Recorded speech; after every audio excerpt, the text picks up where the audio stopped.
हरि ओम। सभी साधक भाई बहनों को मेरा हृदय से प्रणाम। आप सभी साधक भाई बहनों को दिल से धन्यवाद करती हूँ, क्योंकि आप सबका प्यार, आशीर्वाद और सपोर्ट हमें मिल रहा है। ऐसा ही प्यार, आशीर्वाद और सपोर्ट सदा हमारे साथ रखना, ये हमारी आप सभी साधक भाई बहनों से विनती है। हमें आप तक वीडियो के द्वारा सेवा करने में आनंद आ रहा है। आप सबको फिर से बहुत बहुत धन्यवाद। आज का वीडियो आप सबके लिए बहुत ही फायदेमंद और ज्ञान देने वाला होगा, इसलिए वीडियो को पूरा देखना ताकि कुछ अच्छी बातें छूट ना जाए। इस वीडियो के अंदर श्री संत आशाराम बापू षड्यंत्र कथा आप तक सेवा के रूप में पहुंचा रही हूं। समय निकालकर आप इस वीडियो को जरूर सुनें और अपने और साधक भाई बहनों तक पहुंचाने की भी सेवा करें। आप सब साधक भाई बहन सेवा में सहयोग करेंगे तो ही ये जानकारी जन जन तक पहुंच सकती है और सब इसका लाभ ले सकते हैं। श्री संत आशाराम बापू षड्यंत्र कथा। पूरे विश्व के हिंदुओं के विरुद्ध इस सदी का सबसे बड़ा षड्यंत्र। इस किस्से की शुरुआत आज से लगभग 12 वर्ष पहले हुई थी, वर्ष 2006 में। गुजरात के डांग जिले में आदिवासियों के लिए एक शबरी कुंभ का आयोजन किया गया था।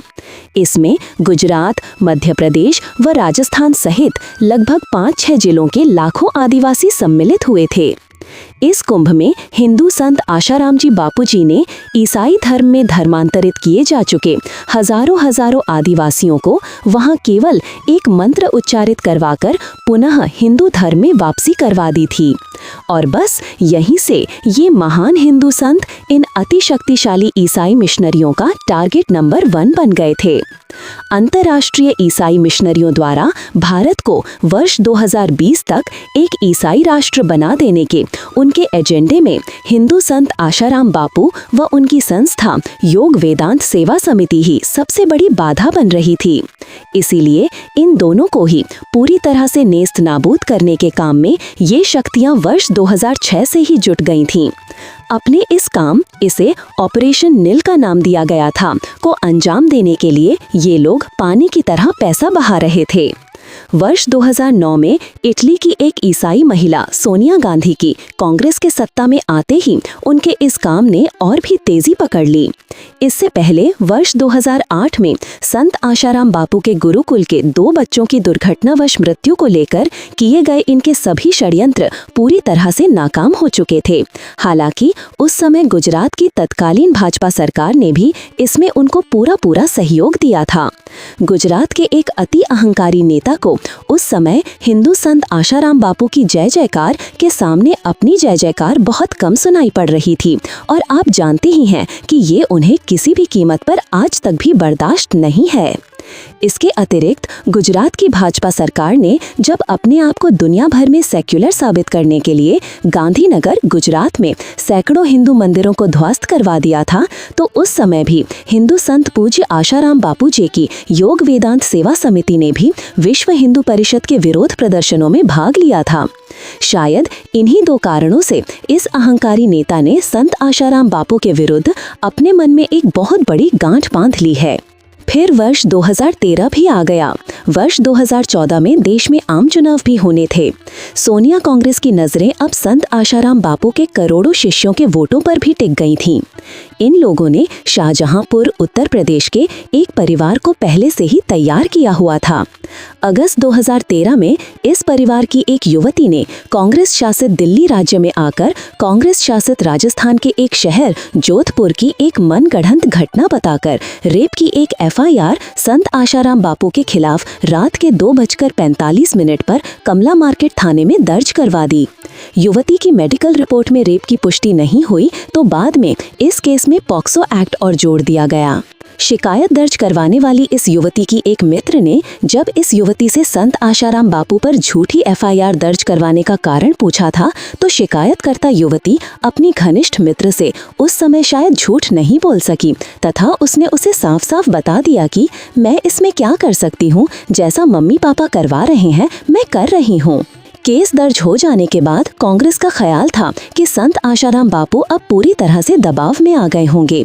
अतः उनके पास सोनिया गांधी के खास गुजराती मूल के एक कांग्रेसी नेता AP से संदेश भिजवाया गया कि यदि बापूजी अपने सत्संग कार्यक्रमों में मैडम को स्टेज पर उनकी जीत का आशीर्वाद दे दें तथा साथ ही ये भी बोल दें कि सभी धर्म समान होते हैं, तो ये मामला अभी भी सुलझाया जा सकता है।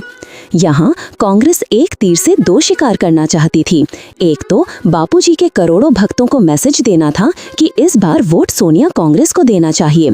दूसरा, इससे ईसाई मिशनरियों को धर्मांतरण में बहुत भारी सुविधा भी मिल जाती, क्योंकि वो तो फिर हिंदू संत आशाराम बापू पर चित्र लगाकर भी धर्मांतरण कर सकते थे।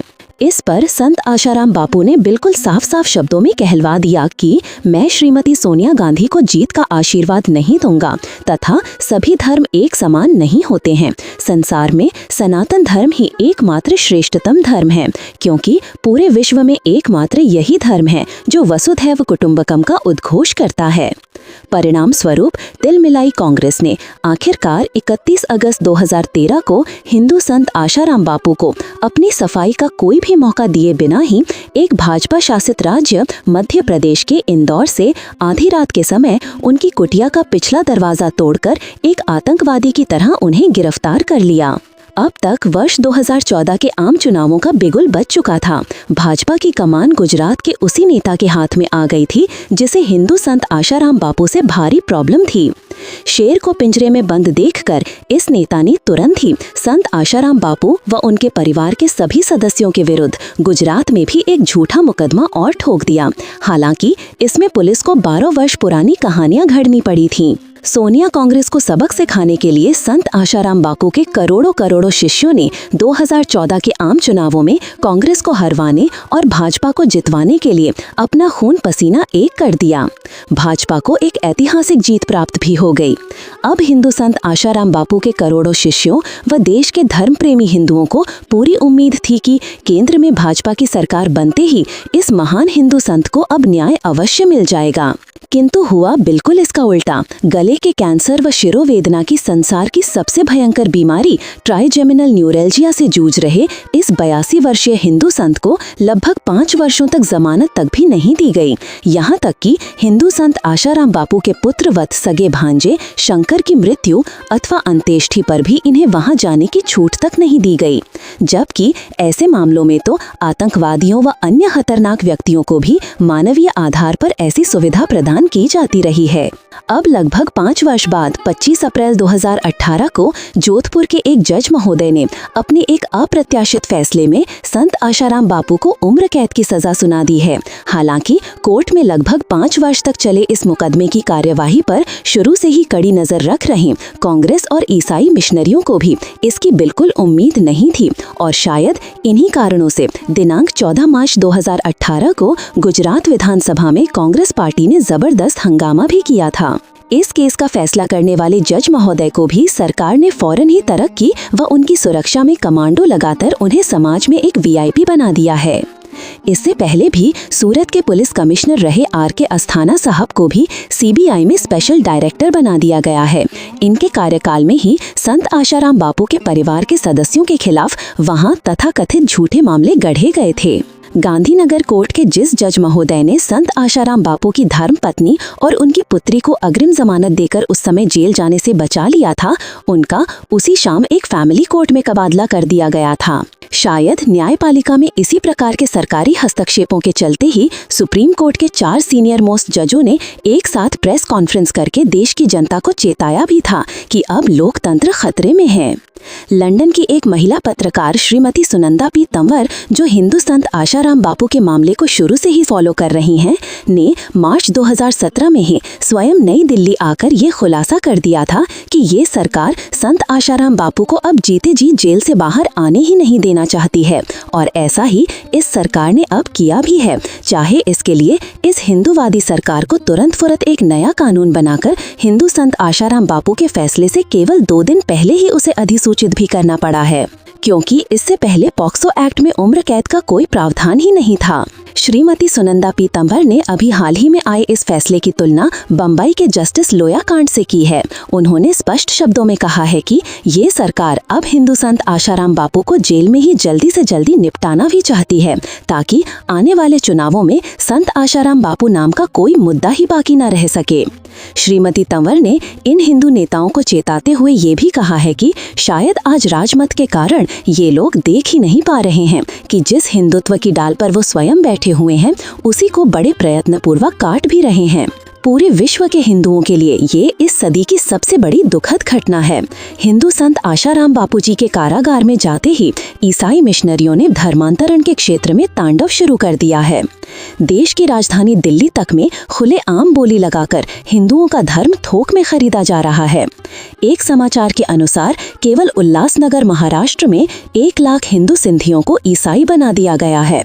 दिल्ली सिख गुरुद्वारा प्रबंध कमेटी के अनुसार एक पुनर्वास कॉलोनी के सैकड़ों सिखों का एक मुश्त धर्म परिवर्तन कर दिया गया है। अब लग रहा है कि भाजपा ने हिंदू संत आशाराम बापू के आश्रमों को हथियाने या नष्ट करने का प्रोग्राम भी फाइनल कर दिया है। गुजरात में अहमदाबाद व सूरत के आश्रमों से गैर कानूनी रूप से उठाकर ले जाई गई अकाउंट बुक्स को आधार बनाकर भाजपा सरकार ने इस हिंदू संत पर हजारों करोड़ रुपए का इनकम टैक्स निकालकर उनके बड़े बड़े आश्रमों को तो हाई कोर्ट से पहले ही अटैच करवा लिया था। और अब मिशन 2019 में भक्तों के वोटों के लिए बापूजी के आश्रम मैनेजमेंट में भी हिंदुत्व का नाम लेकर भाजपा समर्थकों की घुसपैठ करवाई जा रही है, ताकि बापूजी के शिष्यों व भक्तों को अब उनके बारे में पूरी जानकारी ही न मिल सके।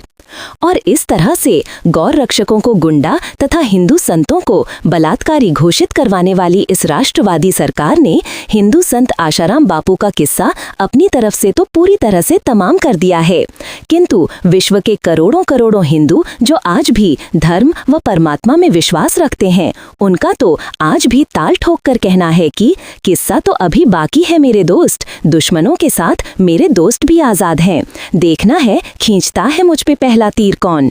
सभी साधक भाई बहनों को विनंती है कि यदि वीडियो अच्छा लगा हो तो वीडियो को लाइक जरूर करें, इससे हमारा मनोबल बढ़ेगा और हम अच्छे बेहतरीन जानकारी आपको देते रहेंगे। यदि आप हमें कोई सुझाव देना चाहते हैं तो कमेंट में आप हमें अपना सुझाव दे सकते हैं। आपके सुझाव का हम स्वागत करते हैं। इस ज्ञान को इस वीडियो के माध्यम से एक सेवा के रूप में आप तक पहुँचाया है। मेरी विनंती है कि वीडियो अपने सभी साधक भाई बहनों तक पहुँचाने की सेवा का लाभ लें। ऐसे ही और वीडियो सुनने के लिए चैनल को सब्सक्राइब करें। मिलते हैं अगली वीडियो में। धन्यवाद। हरि ओम प्रभु जी। जय सद्गुरुदेव।